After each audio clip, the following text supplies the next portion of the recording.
getting close to the results, to outcome of this election. How do you think this process that you have set in motion will be seamless tomorrow? I wish I have that power to actually prophesy what will happen, because over the years, what happens is that, yes, we put these mechanisms in position, we get our logistics across, everything that can be done is always done. But, we don't expect that we're going to have that, but in the past, if we judge, you are going to find along the line that there are things that are completely outside the scripts happening. People seem to prop up at some point in time and do things that are not along the line of what should be done. So if you play the game the way it should be played, if everybody does what he's supposed to do, just like the commission has done all it's supposed to do, followed every bit of outline, for you to get to this process tomorrow. If we follow it, I don't see where there should be any problem. We should expect that by early tomorrow morning, the materials will be there in the polling units. People should all go out when they should go out. Because of the COVID-19 procedures and all those we are put in place now, we are going to start by 8:30 in the morning so that we give room for all those protocols to be followed.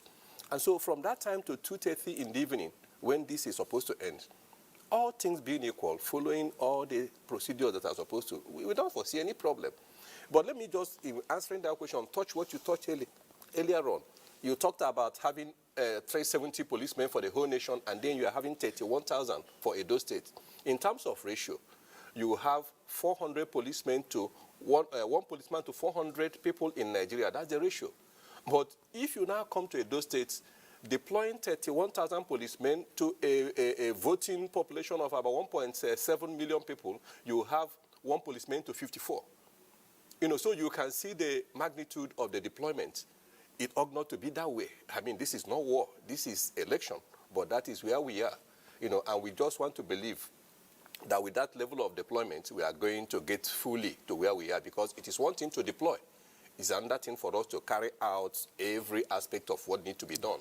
We are hoping, we are very, very expectant that things will be done well. All right, we've heard of feelers from the state, and people, residents of Edo State, they have given us mixed feelings about the presence of the security men on ground. How do you think this will help you to encourage you towards having your operations effectively? There is reality. There is the ideal. When people come out and talk about not wanting to see, the overwhelming presence of the security agencies and security personnel, that elections ought not to be that way. I beg to just say that that is actually denying the reality. The reality we know, based on the way our politicians go on, based on what election has been in Nigeria consistently over the years. I don't see anybody who is being sincere who will not want you to have that presence of the security on the ground. Unfortunately, yes, it might scare off some people who may feel a little bit scared and they will not come out.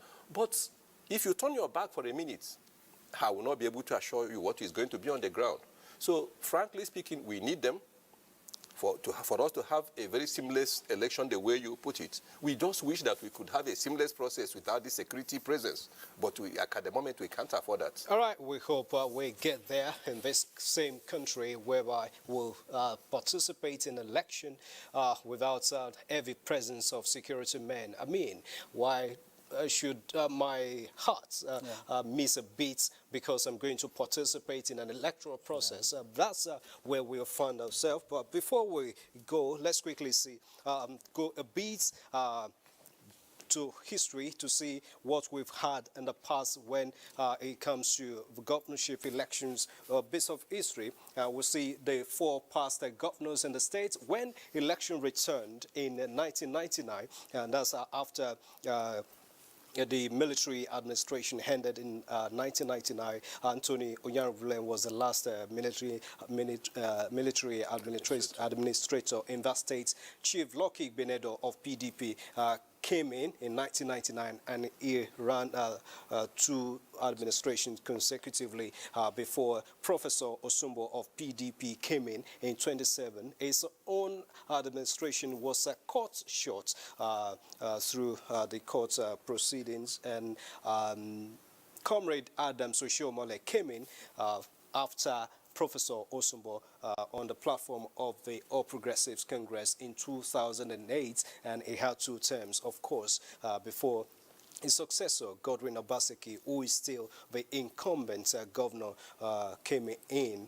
2016 on the platform of the All Progressives Congress. And what will be the result of this election is left for the electorate to decide. Quickly, your closing thoughts, Dr. Abu Amizu, to the electorate and the key players in this process. Well, thank you very much. I want to appeal to Edo people, especially the youth, not to allow themselves to be used as instrument of destruction that will put Edo in a chaotic situation. Whatever happened tomorrow, Edo State will still remain Edo State, and the people have no any other state to call their own apart from Edo State. So they should conduct themselves in a way that preserve the peace and stability of Edo State for progress. And the politicians should follow the rules and regulations that will assist INEC to conduct free, fair, and credible election that will see Edo State marching forward like any other state in Nigeria.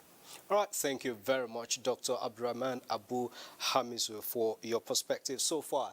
Now, quickly, Godwin Obaseki and Osage Andrew Eze Yamon, they were part of the as a matter of fact, the leading candidates in during the 2016 election, and of course, the incumbent governor, Godwin Obaseki, became the governor of the state with 319,483 votes to defeat his closest rival. What will be the outcome again will be in the hands and thumb of the electorate. Mr. Andy Izani, we thank you, Deputy Director, INEC Publicity. Thank you so much for your time. Thank you very much. Thank you. And Dr. Abdurrahman Abu Hamizu, we also appreciate your perspective and your time always. Thank you very much. All right, the ball is now in the court of electorate, and of course INEC to be the umpire to continue to oversee the process as we hope to have a peaceful, credible, and of course free and acceptable election in Edo State tomorrow. Join us again tomorrow as we'll open our studio at 7 a.m. On the network service of NTA for a blow-by-blow, minute-by-minute account of the electoral process. I am Musbat and Waha. Thanks a lot for your time.